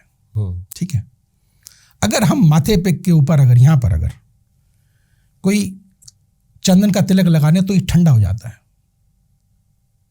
गर्म दिमाग ठंडा हो जाता है। अगर यहां पर अगर हम सिर के ये बिल्कुल चांद के ऊपर अगर हम कोई ठंडी चीज रख लें तो निश्चित आपको सर्दी नहीं लगेगी क्या?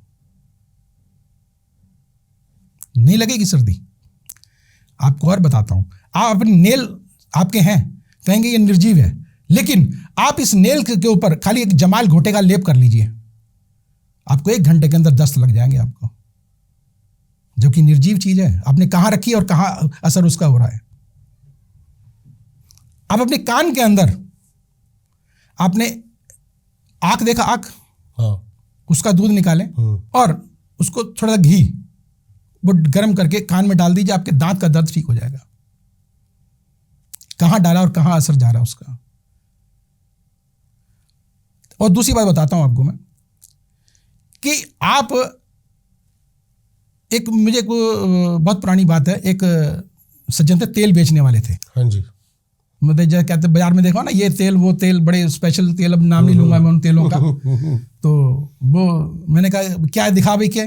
उसने मेरे यहाँ पर वो तेल डाला, एक ड्रॉप। शूज पहने हुए थे मैंने, जब तलवे में से तेल निकला था। मतलब जलन भी हुई थी वहां तक? नहीं, कुछ नहीं, कुछ नहीं। छोटी सी बात आपको मैं और बताता हूं आपको। आपका शरीर पूरा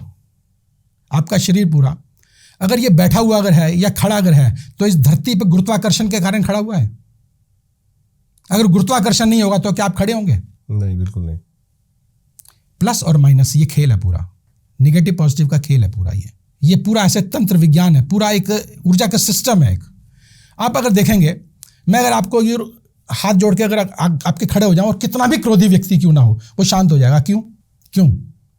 इन उंगलियों से मिल करके जो ऊर्जा निकल रही, जो रेज निकल रही है, वो इस व्यक्ति के दिमाग पर चढ़ उसको शांत कर रही है। और अगर मैं यूं कर दूंगा तो पर्टिकुलर इस फिंगर से जो रेज निकलेगी वो उसके दिमाग को अग्रेसिव कर रही है। कितना बड़ा फर्क है। हमारे इन उंगलियों से ऊर्जा निकल रही है, पैरों से जो है ऊर्जा निकल रही है, और सिर से ग्राही हो रही है, सिर से अंदर जा रही है। क्योंकि ऊर्जा का जो स्रोत है वो ब्रह्मांड है, ऊर्जा सूर्य है, और ये हमारा पृथ्वी चक्र है। इन दोनों के बीच में हमको ऊर्जा का बैलेंस रखना होता है। समझ गए? प्रभाव कैसे नहीं पड़ेगा? अब आपको जैसे मैंने इन वस्तुओं का बताया है, इसी तरह से आप कोई भी वस्तु अगर देखिए, अगर आप गले में अगर आप पहन लेते हैं, रुद्राक्ष की माला पहन लेते हैं, तो ये हमारे हृदय के पास हो गया। ठीक है, हृदय के पास हो गया तो निश्चित है आपका बीपी जो है वो कंट्रोल हो जाएगा। अगर आप रुद्राक्ष को अगर एक नीचे की तांबे की परत लें, ऊपर एक तांबे की परत लें, रुद्राक्ष को खाली रख दें, किसी भी रुद्राक्ष को रख दें, रुद्राक्ष रोटेट होता है, लेकिन मैग्नेटिक फील्ड उसके अंदर पैदा होता है। और हमारी बॉडी फुली केमिकली बॉडी है। कौन सा ऐसा केमिकल है जो हमारी बॉडी के अंदर नहीं है, लेकिन एक निश्चित अनुपात में है। जब उसका अनुपात बिगड़ता है तो हमारी बॉडी के अंदर विकार उत्पन्न होने लग जाते हैं। और इसको बैलेंस कैसे करें? रत्नों के माध्यम से या गंडे ताबीज के माध्यम से हम उसमें ऊर्जा भर के उस पर्टिकुलर प्लेस पर, और पर्टिकुलर धातु जब हम उसके हाथ पे या गले में या पैरों में, या कई बार देखा होगा आपने कि कमर पर पहले लोग काला डोरा बांधते थे या सिक्का बांधते थे, तगड़ी बोलते थे, क्योंकि ये हमारे कूले होते हैं। ये पृथ्वी चक्र है, ये पृथ्वी का रूप है। आजकल सब इनसे दूर हो गए हैं, इन सब चीजों से। मेरे को याद आया कि मैं भी बांधता, मेरी मम्मी ने मेरे को भी तगड़ी बांधी हुई थी। अब एक चीज मुझे बताओ, तभी तो आप आज देखो ना, 9-10 साल की जो बच्चियां हैं उनको पीरियड होने लग गए, और हाइट्स देखो कहां जा रही है। क्योंकि हमारा संबंध धरती तो रहा ही नहीं। हम जूते पहनते हैं, पहले नंगे पांव चलते थे, धरती के साथ संपर्क था हमारा डायरेक्ट, जो है हम एक खिंचाव था हमारा पृथ्वी के साथ। आज क्या है? नहीं है। ये इसका मूल कारण है।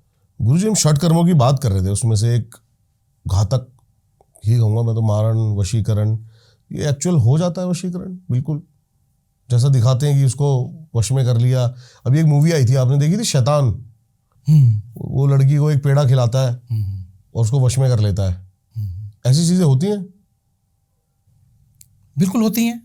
पेड़ा खिलाने की भी जरूरत नहीं है। अच्छा। हाँ, बहुत साधारण सी कई प्रक्रियाएं हैं, और जिसके माध्यम से आप बहुत आसानी से कर सकते हैं।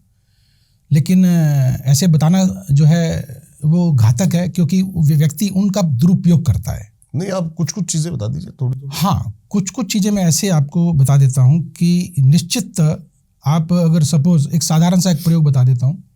आप किसी के भी बाल लीजिए सपोज, और उन बालों को आप शराब मिल जाती है, नॉर्मल मिल जाती है, आप एक उसमें शराब में डाल के उसको रख दीजिए, और आप ये भावना कीजिए कि जो भी भावना आप भाव उसके ऊपर डालिए कि ये व्यक्ति जो है ये हो जाए, जो भी आप चाहते हैं। डेफिनेटली आप देखो, जितने आपके भाव मजबूत होंगे, आप देखें कमाल, उसका कमाल देखो आप। और मैंने तो आपको बोल दिया कि ठीक है कि आप अपनी भावना से उसे कुछ भी बोल दें और ऐसा हो जाएगा। अगर आप भाव ना भी रखें तो भी वो व्यक्ति के अंदर तड़पन जरूर होगी, हलचल जरूर होगी, सिर्फ एक बाल को ईथर में रखने से, शराब में रखने से। अब आप देखिए कि एक व्यक्ति के, देखिए आपके शरीर से जो भी चीज उतरी, आप पॉजिटिव हो गए वो नेगेटिव हो गई। पॉजिटिव नेगेटिव तो आपकी, जब एक हम मैग्नेट के पीस को जब तोड़ेंगे तो डेफिनेटली दोनों में नेगेटिव पॉजिटिव दोनों हो जाएंगे, हो जाएंगे। तो आपका रूप ही वो बाल के अवस्था में चला गया, उसके ऊपर कोई भी प्रयोग कर सकता है। मतलब डीएनए चाहिए हमारा, डेफिनेटली 100% प्रयोग हो सकते हैं। और जैसे मारण क्रियाएं होती हैं, ये होती हैं, इनको पलटा जा सकता है ना आराम से? देखिए पलटने की विद्या तो निश्चित देखिए बहुत आसान है, बहुत आसान है, लेकिन पहली बात तो करने की भी बहुत आसान है। दोनों ही विद्याएं जो है, लेकिन मैंने क्या बोला कि सिर्फ अपना, मैंने, आप लाख मंत्रों से कर लो, कुछ भी कर लो, आप मेरा वस्त्र ले जाओ, कोई करके दिखा दे, आप इतनी बात बोल रहे हो, करके दिखा दे। कारण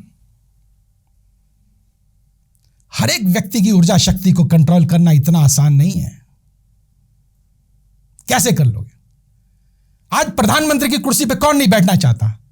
कितने ही मंत्रीगण होंगे। चिड़िया का मूत मैं लाके देता हूं ना, करो ना, क्या चाहिए? क्यों नहीं हो सकता ऐसा?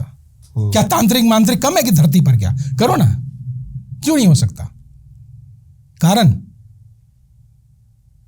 उनकी ग्रह दशा, उनका ऑरा इतना प्रबल, इतना मजबूत है कि कोई तंत्र विद्या कार्य नहीं करेगी। और तंत्र विद्या कार्य कब करती है? जब हमारे राहु, शनि और केतु हमारी कुंडलियों में कमजोर होते हैं, तो हमारा चंद्रमा कमजोर होता है, तब असर करती है, वरना कर नहीं सकती। तभी तो कई तांत्रिक बोल देते हैं हम ये कर देंगे, हम वो कर देंगे, कुछ भी नहीं होता। और फिर हमारे जो जातक है वो कहते हैं कि आपसे कुछ हुआ ही नहीं। ये तंत्र बकवास है, बकवास नहीं है। हमको करने की कला ही नहीं पता। कला जानेंगे, उस व्यक्ति के जीवन को जानेंगे कि प्लस माइनस कब हो रहा है, कब हम उसके अंदर घात लगानी, कब एंट्री करनी है, कौन सा मुहूर्त आ रहा है, किस क्षण में करें, तभी तो कर पाएंगे ना। बिना उसके कैसे कर लेंगे? आप छोड़ दो तीर, मैंने कवच पहना हुआ, छोड़ दो तीर, क्या फर्क पड़ता है? मैंने बुलेट प्रूफ जैकेट पहनी हुई, आप मुझे बुलेट चलाते रहो, क्या फर्क पड़ता है?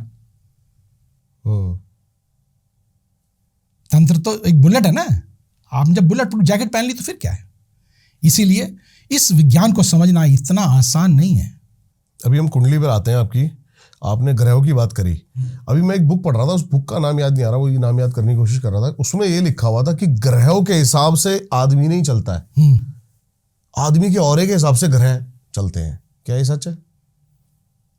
मैंने, देखिए कुंडली एक हमारे प्रारब्ध का, एक हमारे पिछले जन्म का खाका है, जो हम पीछे करके आए हैं, वो बताती है। आगे जो गणना होती है, जो ग्रह चल रहे होते हैं, उसके अनुसार हमको कार्य वो करने होते हैं, या हम पर वो उसका प्रभाव पड़ता है। सपोज हमारी जन्म पत्रिका में शनि हमारा प्रबल है और हम शनि के ही जातक हैं, ठीक है, और शनि की दशा आ गई तो हमारा क्या बिगाड़ लेगी? कुछ भी नहीं। और जनरली हम शनि को बहुत बड़ा चढ़ा के बोलते हैं कि अरे वो तो काल है, मार देगा, खत्म कर देगा, सत्यानाश कर देगा, विध्वंसक है वो, आलसी है वो। अरे क्या बात कर रहे हो? शनि मजबूत होगा तभी वो जज की कुर्सी पर जाके बैठेगा व्यक्ति, ऐसे नहीं बैठ जाएगा। इतना आसान है क्या? कहना बहुत आसान है, करना उतना ही। एक्चुअली हम उस विज्ञान को समझे तो सही। जब हम उसके विज्ञान को समझ ही नहीं रहे और हम हवा में बातें करते रहे, क्या फायदा उसके? ऐसे लोगों के लिए बड़ा कंफ्यूज हो जाएगा। मैं थोड़ा सा इसको इजी करता हूं। श्योर। देखिए आप बताइए कुछ।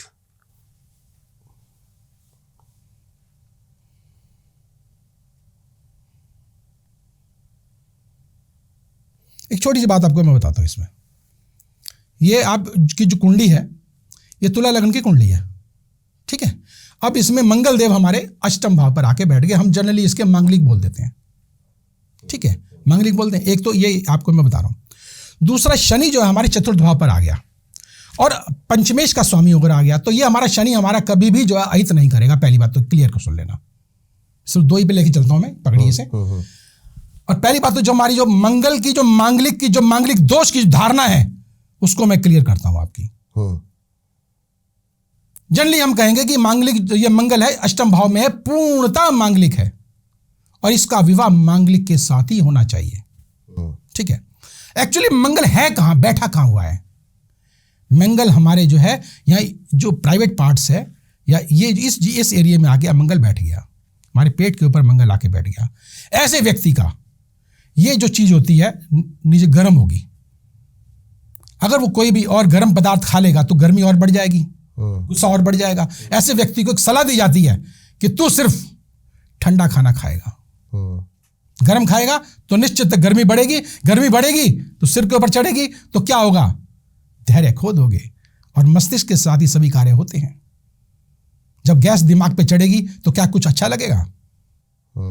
इसीलिए कहा जाता है कि मांगलिक व्यक्ति जो है वो ऊर्जावान होता है, वो दोष नहीं है। ध्यान रखना इस बात को, हम दोषी ठहरा के उसको जो है गलत ठहरा देते हैं। अब राज शनि चतुर्थ भाव पे बैठा हुआ, पंचमेश का होकर बैठा हुआ है।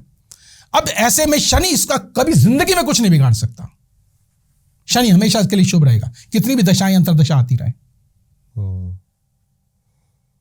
सब मेरे को मना करते थे लोहे की ये शनिवार को नहीं, मैंने अपना जिम डाला वो भी शनिवार को ही डाला, जो उसकी गाड़ी लिया वो भी शनिवार को ही लिया और सब फबी है मेरे को। बिल्कुल बताओ मैं कोई गलत कह रहा हूं तो बता दो आप मुझे।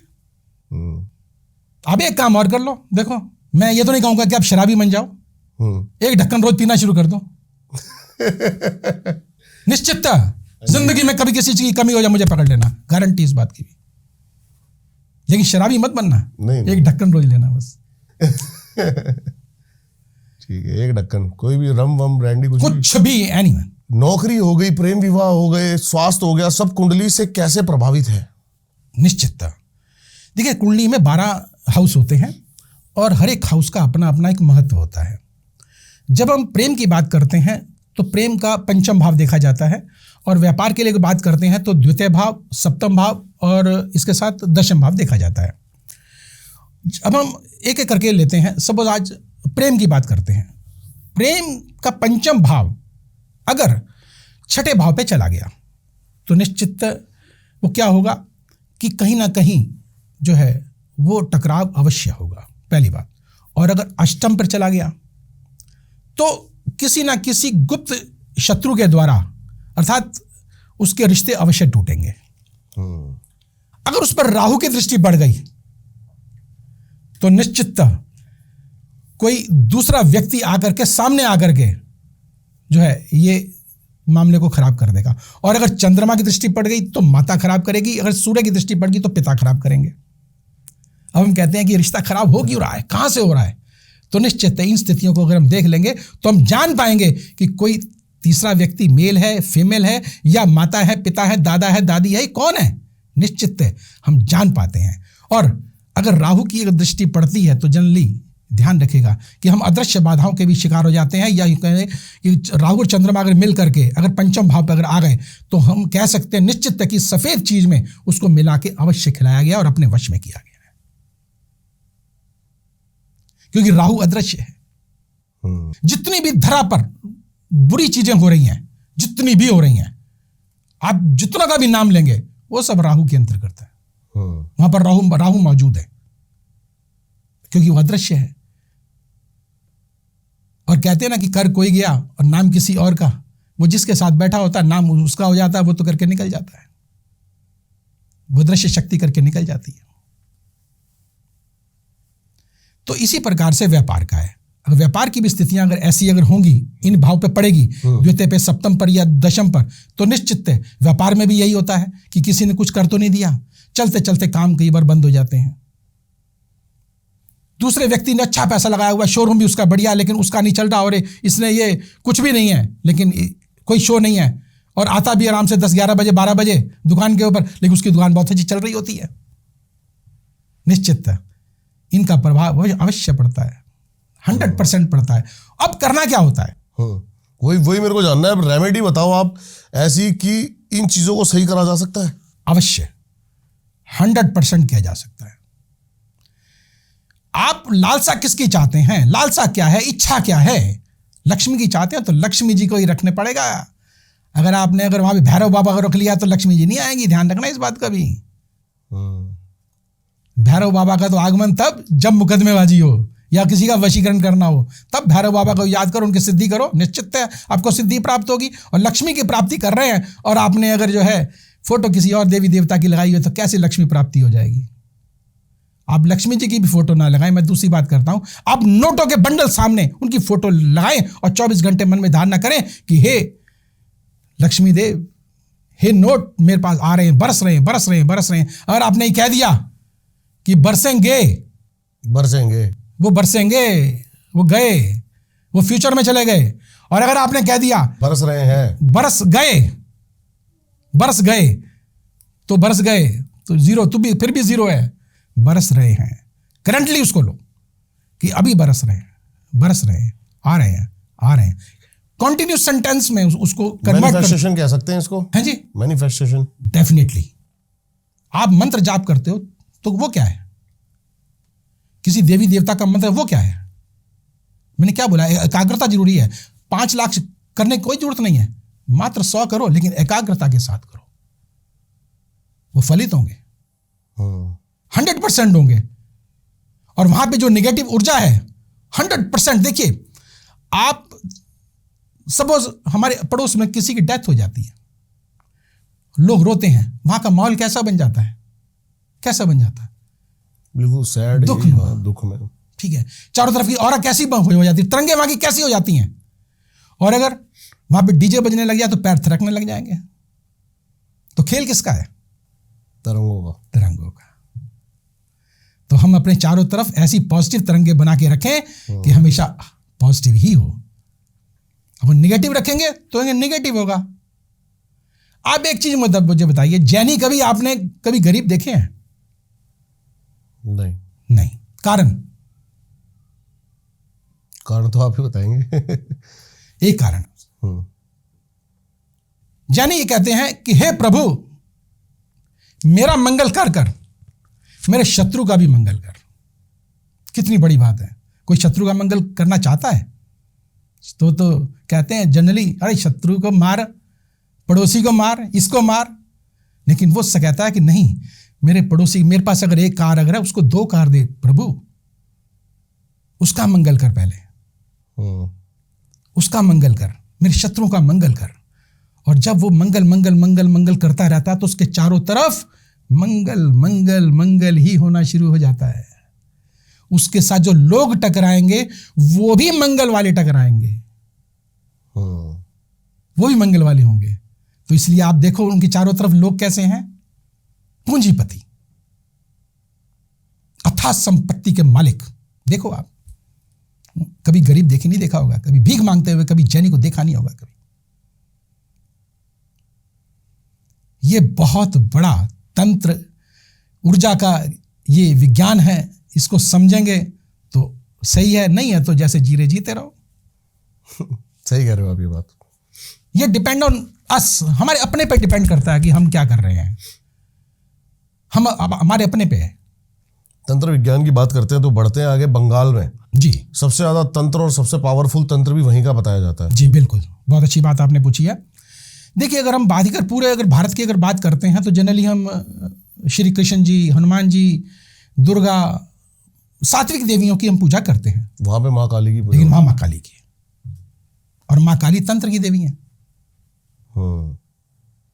काल अंधेरा, काली अंधकार, वो अंधकार में दिया जलाते हैं। और अंधकार में जितने भी पाप कर्म, जितने भी षट कर्म होते हैं, सब अंधकार में होते हैं। अब आपने इतना पूछा तो एक एग्जाम्पल और दे देता हूं मैं आपको। हाँ जी। दुर्गा की पूजा हमको प्रातः काल में करनी चाहिए, रुद्र और या शिव की पूजा हमको रात्रि में करनी चाहिए। क्या हम ऐसा करते हैं? कोई नहीं करता ऐसा। हम दिन में 10 बजे घंटे बजाते हैं। हाँ जी। कुछ नहीं मिलने वाला। किसको मिल गया? जो समय जो निश्चित किया हुआ है, जिस देवी देवता की जो ऊर्जा जिस समय निश्चित है, उसी समय अगर करोगे तो निश्चित है वह ऊर्जा आपके पास आएगी या वो शक्ति आपके पास आएगी। ये तो कुछ नहीं। शिव की रात को तीसरे पहर पूजा होती है इसकी, शिव की तीसरा पहर 3 बजे के बाद, 3 से लेकर 5 बजे के बीच में, सुबह मतलब अर्ली। और भैरव की पूजा रात को 12 बजे के आसपास है। लेकिन क्या है, हम सब दिन में ही भोग लगा के छुट्टी कर देते हैं। हे प्रभु आजा, लो पकड़ो भोग, मुझे मेरी मनोकामना पूर्ण करो, मैं चला। वो जरूर पूरी करेगा। तथास्तु बच्चे, तथास्तु अर्थात जैसा है वैसा रहे। वो भी कहता है, हर ईश्वर कहता है तथास्तु, तथास्तु जैसा है वैसा रहे। कि प्रभु मैं अमीर हो गया, हाँ तथास्तु अमीर हो गया बेटा, क्योंकि मैं तो गरीब हूँ, मरा मारा हूँ। हाँ ठीक है, तो ऐसे ही रहे, तथास्तु। तो अर्थात तथास्तु का बहुत बड़ा मायने है, लेकिन हम लोग समझें तब ना, कितनी बड़ी, देखिए एक छोटा सा शब्द है, हम आज तक समझ ही नहीं पाए कि क्या मीनिंग क्या है इसका। इसी तरह से आपको एक और बताता हूँ, श्री चक्र। श्री चक्र को जनरली हम ये मानते हैं कि ये लक्ष्मी जी का चक्र है, ठीक है। वास्तव में लक्ष्मी जी का चक्र नहीं है, वो हमारी जीवात्मा का चक्र है, विष्णु जी का चक्र है। वो प्रत्येक, ये कहेगी तंत्र मार्ग में पहला जो हम जो चिन्ह बनाते हैं वो यही बनाते हैं, श्री चक्र बनाते हैं, और यही भैरवी चक्र भी है। साधना ही इसी से प्रारंभ होती है। वो जीवात्मा की वो यंत्र है, हमने उसको श्री यंत्र में जोड़ दिया। कितना बड़ा अंधविश्वास आज जो है इस धरा पर है, लेकिन हम समझ ही नहीं पा रहे। जब जीवात्मा का वो चक्र है तो निश्चित, जैसे मैंने कहा, जैसा चाहोगे वैसा होगा ना, आप समझो ना उसको। सही कह रहे हो अभी। तो इस ज्ञान को, इस विज्ञान को समझना हर किसी के बस का नहीं है, और ना सीखना बस का है। इसीलिए कोई सीख भी नहीं पाए। मेरे से कितनी बार लोग कह चुके कि गुरुजी मैं सीखना चाहता हूं, मैं आ जाना बेटा, आजा मैं सिखाता हूं। कोई माय का लाल अब तक आया नहीं है। धैर्य चाहिए, धैर्य चाहिए, धैर्य चाहिए। हम अपने बच्चों को छोड़ करके निश्चित साल भर निकल गए थे, साधु बन गए थे, हमने धक्के खाए हैं। कोई करके दिखाए ना, पहले तो तू बन के जा, जीरो होके दिखा, एक दिन जो है रोड पे सोना भारी पड़ जाएगा। देखना दुनिया क्या है, कैसे कैसे जीती है, अपने से नीचे देख के चलना, तब पता लगेगा दुनिया क्या चीज होती है, जीवन क्या चीज है, ये जीवन चक्र क्या है। समझना इतना आसान नहीं है। और हम विज्ञान के स्टूडेंट थे तो अच्छी तरह से इसको भली भांति और प्रैक्टिकली करते रहे, इसलिए इसको समझ पाए। नहीं तो इसको सिर्फ एक हम कहते कि यार ये एक प्रयोग है, ये कर लो, लोग कहते हाँ मैं तो बहुत बड़ा महात्मा हो गया, ये जानता हूं मैं तो। अरे क्यों हो रहा है, कैसे हो रहा है, नहीं पता, किसी का अर्थ नहीं पता। हम ज्योतिष शास्त्र की भी अगर बात करते हैं तो एक छोटा सा एक रत्न होता है, मोती। मानते हैं मन की शांति अगर करनी है तो एक काम करो, मोती पहन लो। मंदिर में बहुत से पंडित बैठे हुए हैं, अरे मन की शांति मोती पहन लो। या जनरली एक धारणा है कि मन की शांति सच्चा मोती पहन लो। मेरे को भी पहनाया गया था, गुस्सा ज्यादा आता है। गुस्सा ज्यादा आता है, पहन लिया, कुछ नहीं हुआ, कोई बात नहीं। अब मैं आपको बताऊं, लेकिन आपके लिए चंद्रमा देखूंगा तो बताऊंगा, वैसे नहीं बता सकता। आपकी कुंडली देखी, लेकिन अब मोती पहन लो।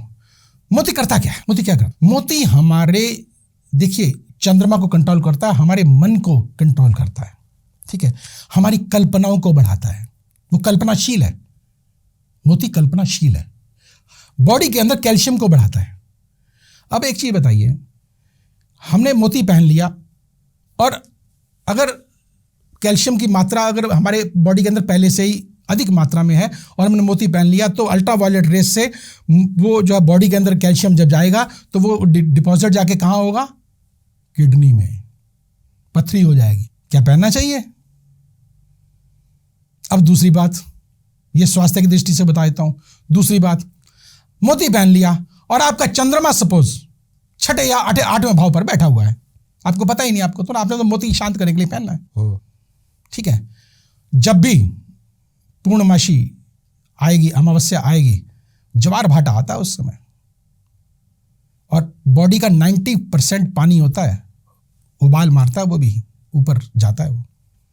तब क्या होगा? आप अगर देखेंगे दुनिया में जितनी भी आत्महत्या हुई हैं 90% जो है अमावस्या और पूर्णमासी को ही होती हैं। कारण मोती पहन लो ना, इसके घातक कितने परिणाम हैं ये हम जानते ही नहीं है। ये तो ज्योतिष में जाकर के पता चलेगा कि वास्तव में पहनना चाहिए या नहीं पहनना चाहिए। कहीं हानिकारक तो नहीं है, हमारी प्राण लेवा तो नहीं है कहीं है।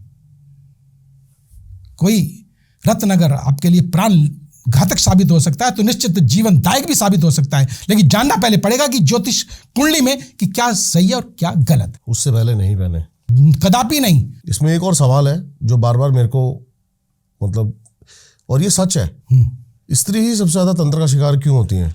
बहुत अच्छी बात की आपने।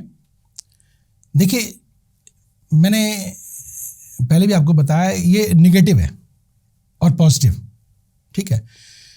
हमारी जो ऊर्जा होती है, नेगेटिव ऊर्जा अर्थात जो स्त्री के अंदर ऊर्जा होती है, व्यक्ति की जो ऊर्जा से 8 गुना ज्यादा होती है। और स्त्रियां कोमल बहुत होती हैं, भावुक बहुत होती हैं। और जब ऊर्जा हमारे अंदर जब होती है और वो नहीं निकल पाती तो निश्चित इन शक्तियों का शिकार अवश्य हो जाती है, या इन ऊर्जाओं का शिकार जो नकारात्मक ऊर्जाओं का शिकार हो जाती है। उसे आप कुछ भी नाम दे सकते हैं, कुछ भी नाम दे सकते हैं। और जनरली मैं तो ये कहूंगा कि ऐसी स्त्रियों को, महिलाओं को विशेषतः हमको ठंडा पदार्थ हमको देना चाहिए। अगर आपने देखा होगा, हमारे प्राचीन जो लोग हैं वो कभी लड़कियों को गर्म चीजें कभी देते नहीं थे। उसका मूल कारण यही था। हम तो आज समझते ही नहीं है, बच्चों को सब कुछ देते हैं। मैं बंगाल में था तो मेरी बच्ची बहुत छोटी थी उस समय, पड़ोस में बंगाली परिवार था, तो वो कहते इसको चाय मत दो कभी भी, इसका लीवर खराब हो जाएगा। हमने अपनी बच्ची को कभी चाय नहीं पीने दी। आज वो 32-35 साल की हो गई है, चाय नहीं पी आज तक उसने। तो इसका मुख्य कारण वही, अगर तंत्र की तरीके से देखेंगे तो मैं इस एपिसोड का नाम ही तंत्र विज्ञान रखने वाला हूँ। हमारे पास एक ओशो के आश्रम से आए थे याहू बाबा। अच्छा, थाईलैंड से आए थे वो। अच्छा। उनके साथ हमने जो एपिसोड किया था उसका नाम था भूत विज्ञान। अच्छा। उन्होंने भी इतनी प्रैक्टिकल बातें करी थी जितनी प्रैक्टिकल बातें आपने करी हैं। अच्छा। मैं भी ओशो को क्या सिखाऊं? इसको भी मैंने भेजा हुआ है, ये बेटा मेरा, इसको मैंने भेज दिया था। इसको मैंने क्योंकि इसको इसी लाइन में डालूंगा, मेडिटेशन लाइन में, इसको भेज दिया मैंने। ये 3 जो है अपना ले चुका है राउंड। मैं सीख बेटा, दुनिया सीख। मैं तो अभी कह रहा था मैं ये लाइव चल रहा है भी वैसे। चलने तो क्या दिक्कत है, नेचुरल आ रहा, बढ़िया है। हाँ जी, बताइए आप। बच्चे को देखो, जब ये छोटा सा था तो मैं एक मन में भावना थी। देखो, मैं क्या कहूँगा कि वास्तव में अगर मेरा बेटा अगर साधु सन्यासी बन जाए तो बड़े लोग जो है, अरे मेरा बेटा एक ही बेटा तपस्वी बन गया, साधु बन गया, सन्यासी बन गया। बात है, वो मतलब ही नहीं है लेकिन उसका। लेकिन मैं बताता हूँ, मैं आत्मा से, दिल से मैं बड़ा खुश हूँ कि मेरा बेटा जो है इस ओर जाएगा। और मैं उसको प्रारंभ से ही मैं उसको हर खाना दिखा दूंगा कि देख बेटा, ये जुआ खाना है, ये वैश्यालय है, ये बेटा ड्रग्स बेचते हैं, बेटा देख ले इनकी दुनिया क्या है। और मैंने समझाया बच्चे को, मैंने कहा देख बेटा, जो बो रहा है जाके उसके देख ले, पैरों में चप्पल नहीं है, मैं गारंटी के साथ कह सकता हूं, जो बो रहा है, ठीक है, और जो खा रहा है उसके पैरों में भी चप्पल नहीं है। मैं क्या बताऊं, बहुत बुरी हालत है। और जो बीच के लोग हैं वो मलाई खा भी रहे हैं और बर्बाद भी हो रहे हैं। सुखी कौन है? देख ले, दुनिया देख ले, ये वैश्यालय है, देख ले, जा मजे ले ले, देख ले क्या दुनिया, क्या देख। आपको बिलीव नहीं होगा। देखिए, मैं जिस जगह पर बैठा हूं, मेरे पास कई वैश्याएं भी आती हैं, हर प्रकार का व्यक्ति आता है, और मैं उनको बहन करके बात करता हूं उनसे। कभी भी आज तक भी मैंने किसी चीज की डिमांड नहीं की। वो कहती हैं कई बार, कहती गुरुजी आप कभी डिमांड नहीं करते। मैं नहीं, मुझे जरूरत ही नहीं है, मैंने बहुत कुछ देख लिया दुनिया में, मुझे जरूरत नहीं है, तुम अपना काम करो बस, जाओ। परमात्मा, तुम भी एक पुण्य का काम कर रहे हो, समाज की गंदगी एक जगह इकट्ठी कर रहे हो, कम से कम जो है वगैरह ये स्थितियां तो नहीं है। बिल्कुल सही बात, कोई बुराई नहीं है, लेकिन आप अपना काम करो, मुझे कोई बुराई नहीं उससे, मैं उसे गलत नहीं कहता। वो गंदगी एक जगह इकट्ठी कर रही हूँ। लोगों की जो टेंशन है, वो कई बार कहती कि दुनिया भर के लोग जिसकी जो माशूका छोड़ के चली जाती है, इस तरह के लोग आते हैं, गुरु परेशान हो गए, शराब पी के आ जाते हैं। ये स्थितियां बनी हुई हैं, तो कम से कम गंदगी तो इकट्ठी कर ही रहे हो, एक जगह ही भस्म कर रहे हो गंदगी को। जैसे शिव जी ने प्याला पी लिया था, सबसे बड़ी ऊर्जा को समेट रहे हैं, जो कि समाज में कितनी घातक हो सकती है। अभी गुरुजी जो मैंने आपसे बात करी ना, काम ऊर्जा, अभी मैं इसके बारे में 3-4 महीने से स्टडी कर रहा हूं, और मैंने समझा कि यही है सब कुछ। निश्चित है, शॉर्ट टर्म मैं बता दूं आपको, शॉर्ट टर्म में अगर हमको परमात्मा अगर लेना अगर है और आपके पास भैरवी है, तो निश्चित इससे बढ़िया साधन माध्यम कोई है ही नहीं। तिब्बती लोग, आपको मैं बता देता हूं, पूरे विश्व के अंदर सबसे ज्यादा ज्ञानी और तपस्वी हैं, पता है आपको? हमारे पास एक तांत्रिक आती हैं, अमीशा सिंह दायमा, वो तिब्बत ही जाती हैं बार बार मेडिटेशन करने, या फिर वहां की ऊर्जा। मैं वहां पे होके आया हुआ हूं, मैंने बताया ना, माँ की कृपा से मैं कोई जगह छोड़ता नहीं, और जब तक मैं प्रैक्टिकली जो उस चीज को ना ले लूं, मैं उस चीज को बोलता भी नहीं। हम्म। एक तिब्बती लोग ही हैं ऐसे जो कि अपने शरीर की आत्मा को बाहर निकाल सकते हैं। बाहर इन द सेंस कि किसी दूसरे के शरीर में वो प्रवेश कर सकते हैं, और ऐसे 2-2, 3-3 बार वो धारण कर चुके हैं, और 500 लगभग 500 लोगों की वो बॉडीज ऐसी है लामाओं में। तो इसका मतलब क्या है? वो तो अजर अमर है, वो तो परमात्मा है। उनका तो हम मुकाबला नहीं कर सकते। लेकिन वो विद्या आई कहां से? ये भी बड़े रहस्य की बात है। देखिए आप, वो विद्या पांतजलि योग, तंत्र साधना और ज्योतिष शास्त्र भारतीय, उनका समावेश करके उन्होंने एक फार्मूला निकाला। उस फार्मूले को वो कर रहे हैं। क्या बात है, बहुत कुछ है अपने इसमें अगर खोजा जाए तो। अरे जनरली अगर देखिए, कई ऐसी साधनाएं हैं हमारे यहाँ, जैसे नागा लोग या जो मतलब करते हैं, जैसे यहाँ पर साधु लोग हैं और विभिन्न प्रकार की तपस्याएं करते हैं, लेकिन शॉर्ट टर्म इनको एक्चुअली 2-2, 3-3 जन्म लग जाते हैं। मैं भी खुद शुरू में कंफ्यूज रहा, आपको मैं क्या बताऊंगा दूसरों की बात, कि कभी किसी आश्रम में गया, कभी किसी आश्रम में, कभी कोई पद्धति, कोई पद्धति, कभी राधा स्वामी, कभी निरंकारी, और जैसे नागा साधु, उदासीन अखाड़ा, पंचायत, मैं सब जगह घूमा हूँ, सब नो डाउट, सब साधु महात्माओं से मिला हुआ हूँ, सब क्या। तो अब सबसे शॉर्ट जिसको बोलूँगा कि कम से कम टाइम में अगर आज सहज योग करने लग जाऊँ तो ठीक है, बैठा हूँ, जैसे मैंने आपको बता दिया सहज योग, पता नहीं कब मिलेंगे परमात्मा। हठ योग कर लूंगा, फिर भी पता नहीं कब मिलेंगे, लेकिन मिल जाएंगे। लेकिन वो एकाग्रता चाहिए, अगर एकाग्रता नहीं हुई तो क्या करूंगा, हुआ परेशान। अब क्या, भागा ओशो की तरफ, नो डाउट। कमाल का है, कमाल का बोलेंगे, जैसे मैंने बताया आपको, कोई संदेह नहीं है। अब आप इसी से अंदाजा लगाओ कि तिब्बती लोग उससे भी आगे हैं। वो क्या काम करते हैं, अब देखिए, बड़ी मजेदार बात बताता हूं। वो भोग नहीं करते, वो इस प्रक्रिया पर नहीं है। अब देखिए, बड़ी कितनी विचित्र बात आपको बता रहा हूं। वो क्या करते हैं कि मोम की सुंदर से सुंदर मूर्ति बालिकाएं अपने सामने रख देंगे, लेकिन अवस्था यंग होनी चाहिए, 35-40 से ऊपर नहीं। उससे ऊपर तो व्यक्ति की ऊर्जा खत्म हो जाती है। अब आप देखिए, अब कितनी बड़ी बात है, क्योंकि व्यक्ति की ऊर्जा तभी तक रहेगी, और जब वो जवानी में रहेगा तो जब देखेगा उससे तो पागल हो जाएगा, और उस अंतरंग ऊर्जा को रोकना है आपको। भोग करना है तो अंदर भोग करना है, मिथुन करना अंदर करना है। वो शक्ति जो है, वो ऊर्जा जो है, वो ऊर्ध्वगामी जब होती है तब वो जो है निखर के आता है। और आप चमक देखो उनकी, तेज देखो उनका, तब पता लगता है कि हमारी आत्मा कहाँ है, हम कहाँ हैं। तब शक्ति जागृत होती है, उसी को शक्ति बोलते हैं। या फिर दूसरा फार्मूला, ये शॉर्ट टर्म तो यही है, बाकी तो लंबे चलते चले जाओ, होते जाएगा, होगा, देखा जाएगा। बहुत बढ़िया, बहुत मजा आया गुरु जी आपसे बात करके, और बहुत कम गेस्ट को मैं बात बोलता हूँ कि धन्यवाद, बहुत ही अच्छा लगा, और सारी प्रैक्टिकल बातें करी हमने।